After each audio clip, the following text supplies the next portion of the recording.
Okay, so hello everyone. I was watching this video by Conure. It's about femboys and if it's gay to be into femboys. I thought it was pretty interesting, so I figured I kind of watch it, at least watch some of it, and then give my 2 or 3 cents on it and what I think about this topic. I just FYI, I'm a gay man and I'm pretty feminine in my expression and I have used like the word femboy to identify myself on occasion. I would say that I have pretty good experience with the diversity of like male sexuality and even gender expression. So I think I add some value to this discourse. So I'm gonna watch a little bit of it and then I'm gonna kind of talk, and I even have some slides about what I think. All right, let's go. Like the feminine side of yourself, if you will, like that you enjoy.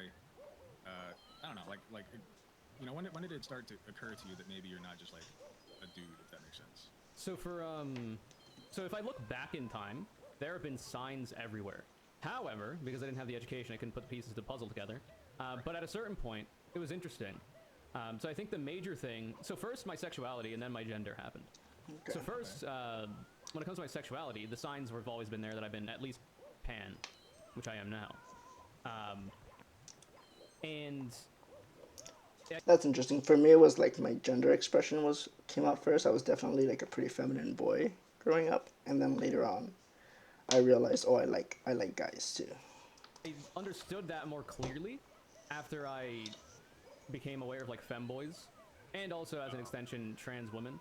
Right. Which is, a weird way to think about it, but it is what it is. But specifically No, femboys, like the idea that It's not weird. I am still attracted to this person outside of their, genitalia or even how they identify. Meaning that essentially I discovered that I'm more attracted to femininity than I am anybody's, gender, identity or birth sex or whatever, which is a major turning point. And then I was like, and then to couple that with it, I was like, wait, there's these people that even identify as, cis men Yeah. who dress this way and it's poggers. So, So there are a lot of cis men that dress feminine, and not just necessarily the femboys, the cis men that identify as femboys. There's drag queens, and these drag queens are a lot of the times they're people who identify as men, so they're cis men, and they're gay and they're very feminine and campy. So yeah, there's a lot of diversity there. why can't I do this as well? Right. Because I've dabbled in the past here and there. I think the oldest example I can give is I had a girlfriend in, like, I think my fucking junior year of high school or some shit, and she was out of her room and she had a pair of fucking, like, yoga pants or leggings laying around. I was like, wonder how I would look in those. I didn't try them on, and that's where I left it, but that's like one of the earlier times I can think about it, that could have came up. And yeah, it was just eventually I learned that if you included people that don't identify as the gender that is not what I identify as, well then you're either, or like even the same one, like what's the word for that? And eventually just, pansexual, that's what that is. Wow. So it was both, really. And this, like I said, this was in my early 20s, like 22, 23, almost mid-20s. I'm 26 and a half. Okay. That's pretty late in the game. That is really late. That's interesting because I consider myself bisexual and I have for a while, but I have thought about like pansexuality just because I don't know. It's like I feel like there's so many similarities. It's like hard to kind of. Well, I think it's. Different times. You mean for bi and pan? Yeah. Well, I'm pretty sure they're just the same thing. Yeah, I think bi and pan are practically speaking the same thing. Connor went more in depth with his sexual orientation, and the other guy just said he was bi, right? So Connor said he was pan and that he's attracted to femboys and more feminine presenting people, right? So that's more specific. I would, but that's not what pansexual means, right? So words like pansexual, bisexual, homosexual, hetero, all these words are words that are labeling sexual orientation, and sexual orientation is very broad. It's like a pretty big social category, right? So not all homosexual men are going to have the same type of attraction, and not all pansexuals and bisexuals are going to have the same type of attraction, though they might. I like to think of it as like sexual orientation is the broad categories, and then sexual attraction is more specific to the individual. And I think that we use these labels for both sexual attraction and sexual orientation, and that's fine, obviously, because we're social creatures. So when we're trying to get specific, we'll use the same word, for something more specific. But I think it's good to sort of understand what we're talking about. Right now, we don't have much information from the other guy, so I just know that he's bi. I don't really know anything else. I don't even know what his gender expression is, if he's more feminine or more masculine. He sounds more masculine, but Connor sounds pretty masculine too, but he has a feminine expression. And as for me, I don't really know what I sound like. I feel like I sound relatively kind of feminine, and I also express pretty feminine too. Anyways, let's keep going. And yes, this is interesting. Hopefully, you guys are as into it as I am. I think the way that I always think about it is that bisexual is more of a popular term, so Yeah, people feel very it's an connected older to that because term. when they discover their sexuality being bi, well then that's the one they're going to use. Whereas if you discover your sexuality not being heterosexual and you learn about the term pan first, or if you learn about both and you prefer one, well then you go with pan. So like a lot of people will call themselves bi because it's just the first one, it's the one that they know, and then other people call themselves pan for similar reasons, but they're essentially the same thing. There's no meaningful distinction. Yeah.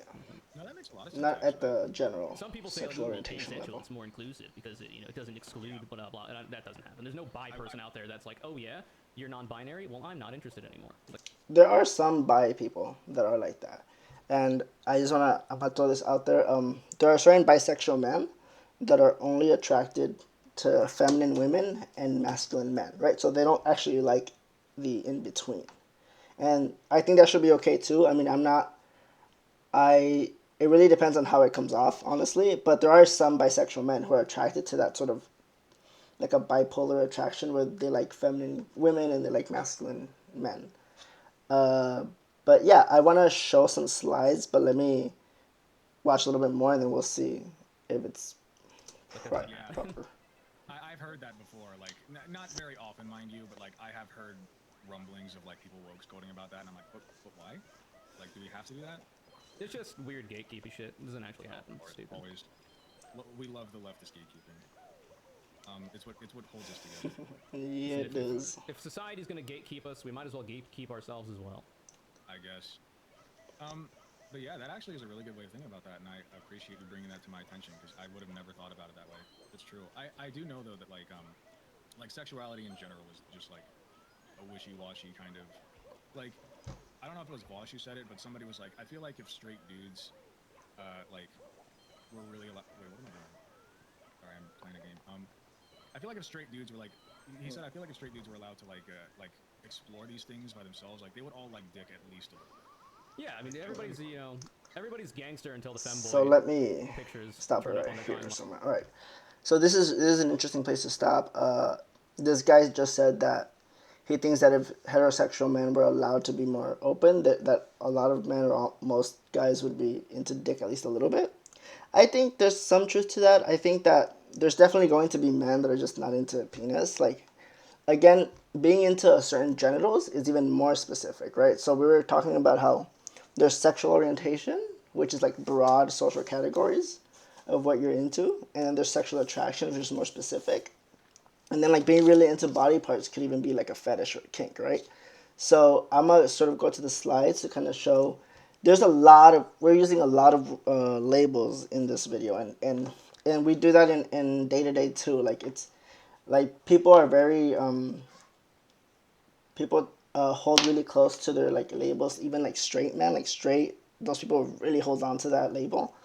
But the labels themselves, straight, gay, bisexual, pansexual, they're just they're just like words for a much more broad understanding of our sexual attraction, because sexual attraction is very individualistic. It's very specific to what you're. It's an experience that you're having. So let's go to my slides here. I want to show some. There it is. Let me just show this real quick. So what this sort of Venn diagram is showing is the LGBT sort of queer people that exist. It's a very large umbrella. LGBT people, it's a very large umbrella, and it consists of really two things. It consists of homosexuality, and it also consists of gender non-conforming attitudes, right?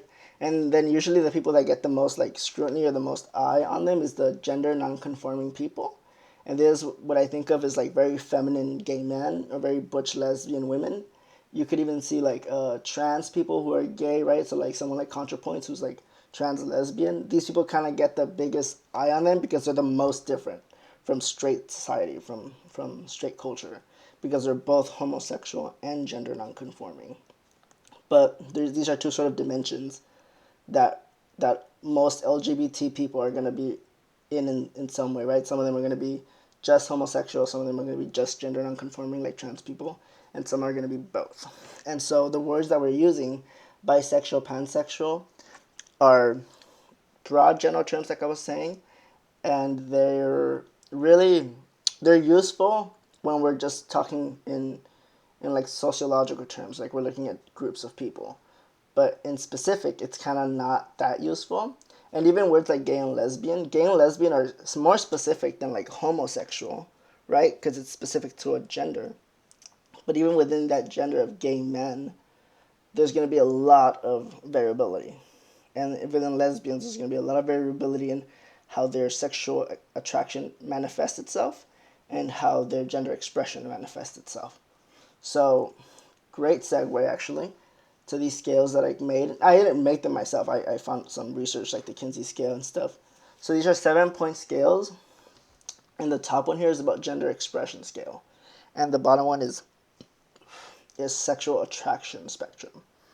So I don't, on the sexual attraction spectrum, I didn't want to use like gay, bi, straight, because like I said, these are very big breath words. Like there's just a lot of people under the bisexual umbrella.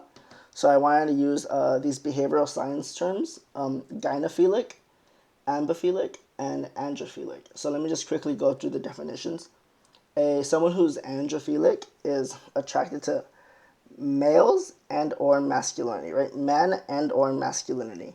And gynophilic people are attracted to females and or femininity, women and or femininity. And then ambiphilic is pretty much what bisexual and pansexual mean, meaning you're attracted to males and female bodies, you're attracted to femininity and masculinity in its different forms, and depending on your specific attraction, you might lean androphilic or gynophilic. So very quickly, just because I kind of want to like give examples, if let's say you had a guy who was bisexual, like how Connor says he's pan, right?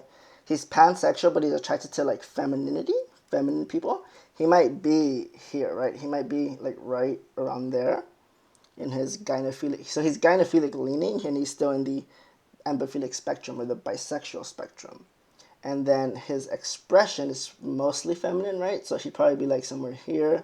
I don't know how feminine he feels. He'd have to like, obviously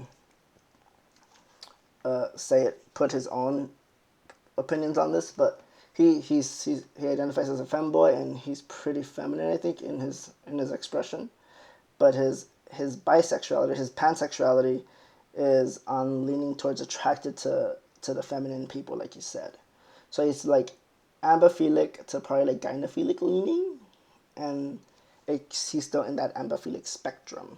And then above that, there's the rest of the spectrum of sexual attraction, which is the gynophiles, which if we're talking in terms of men who are gynophilic, who are attracted to females and femininity, this is what we'd call like heterosexuals or heterosexual men.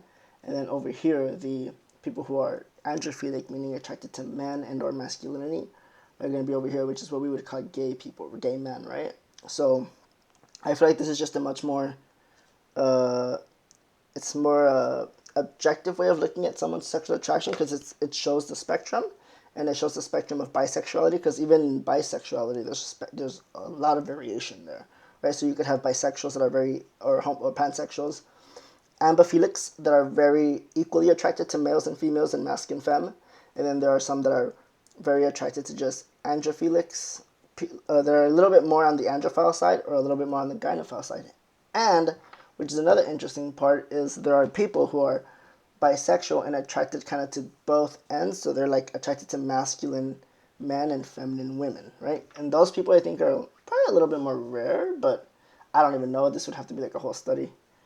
But yeah, I just wanted to show that because I thought that was a much more interesting and descriptive way of showing sexual attraction, right? So as you get closer to pure gynophilic, these are the very attracted to feminine women, and purely androphilic would be very attracted to masculine men, and as you get closer to the center, you get more and more sort of to that bisexual attraction, or being pansexual, attracted to sort of non-binary androgynous people. Anyways, I also, let's kind of quickly, I'll briefly kind of go to the gender expression too, because obviously there's, even though these two are two separate scale dimensions, they kind of do sometimes, there's a lot of correlations, right, between them, but they are separate, like they're exclusive. And so gender expression. Conure talks about how he expresses feminine, right? And so he'd be maybe on this side of the spectrum, and then there's just a lot of variation here too, right? And we normally think of like people who are feminine to be gay, to be homosexual, but that's not really the case. There's like all kinds of ways that men can express themselves in a gender base without having nothing to do with their sexuality. All right, let's kind of go back to see what they were talking about and see if I could add a little extra info in here. Line, and they're like, Oh, the whole like, oh, are you gay if you're attracted to femboys thing? very silly conversation. I feel like. I used to like really wonder about that. Now I'm just like find attractive who you find attractive. I don't think it's a silly question. I mean, it can be depending on like how you're saying it, right? But I think from a psychological, sociological perspective, it is kind of an interesting question. Like I said, if you're attracted to male bodies and masculine male bodies, I think that's like the very gay thing, right? Because it's like you're not attracted to femininity or women at all. That would be pretty gay, and that would be like more over here on the purely androphilic, mostly androphilic. But you can definitely be like a pretty heterosexual leaning guy and just have sex with like a feminine male or a feminine boy. Like I think it actually happens a lot more than people think, and it really shouldn't be like scrutinized, because it's people also should just be allowed to like experiment, right? Like if somebody wants to do like, someone who's heterosexual or straight or identifies as straight, they should be allowed to like explore and not be like not be called not straight, not be have their identity taken away just because they experimented with like a femboy. Man, like it don't got to be this big rocket science bullshit, you know? I think the fact of the matter is that a good amount, I don't know, like I can't really quantify exactly what percentage, but I feel like a fair amount of so-called straight men are probably more attracted to femininity rather than like Yeah, I would agree. a vagina or breasts, Well, or their chromosomes of their. I think a majority of men are gynophilic leaning, so they're probably more attracted to females and the feminine, both of those things, and a combination of both of those things, right? So I think most men are in that realm, and even like I would say there's a fair amount of bisexual men who are attracted to, or pansexual men who are attracted to the feminine, so they're attracted to feminine boys and feminine girls. And then there are going to be some, like I said, it's a spectrum, so there's lots of variation here. But I do think that in general, I would say like if I'm gonna put a number on it, it'd be like 65% of men are probably masculine leaning, so they like to express masculine, and gynophilic leaning, meaning they prefer feminine or they prefer females, or a combination of the two somewhere, right? Yeah. Their partner, you know what I mean? It's more so the feminine presentation that people are interested in. Yeah. And once you understand that about feminine yourself, well, it's like, expression. well, how much about the penis do I really care? Like, am I a bottom or a top? Well, I'm probably a top, as at this time, a cishet person. Tops, if you're a gay top, like a gay male who's attracted to men and penis, you could be a gay top and still like dick. It's just that you don't want the penis in your bum. You could be like, yeah, because I've met a lot of tops who are very into like dick, but they just don't want to put it in the butt. Like that's pretty much the gist of top. But yeah, I agree with him. But mostly. anal is a thing that people do. How do I feel about that? Well, that's not a problem. So then, what's the problem with the penis? Well, there you go. And if you have like a major problem with penis, well, then there you go. You probably won't be going for anybody with a penis. Yeah, if you don't like penis, you're probably not into males, but figured it out. you might be into masculine Yeah, girls.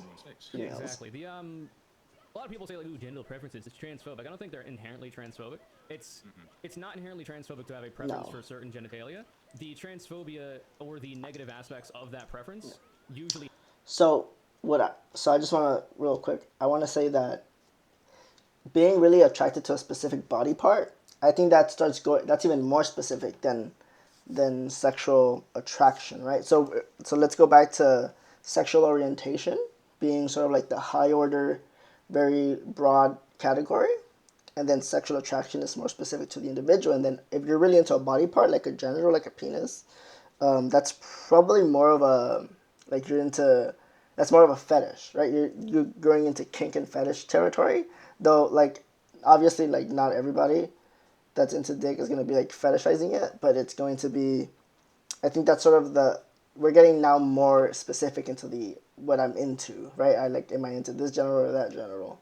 But if we go more broad, is when you get to just like male-bodied individuals, and honestly, if you're into male-bodied individuals, you're more likely to be into the penis than you're gonna be in than if you're into female-bodied individuals, correct?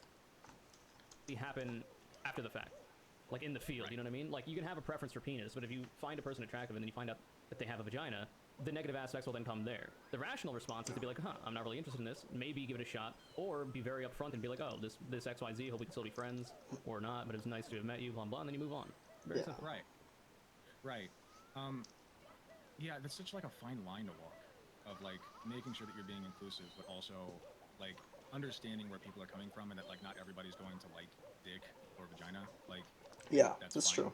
I don't know. Like it's very tricky to kind of toe that line to me, but I do think that makes sense. Like gender preferences, there's nothing wrong with it. Um, So how do you feel about the "Are you gay if you like femboys" discourse?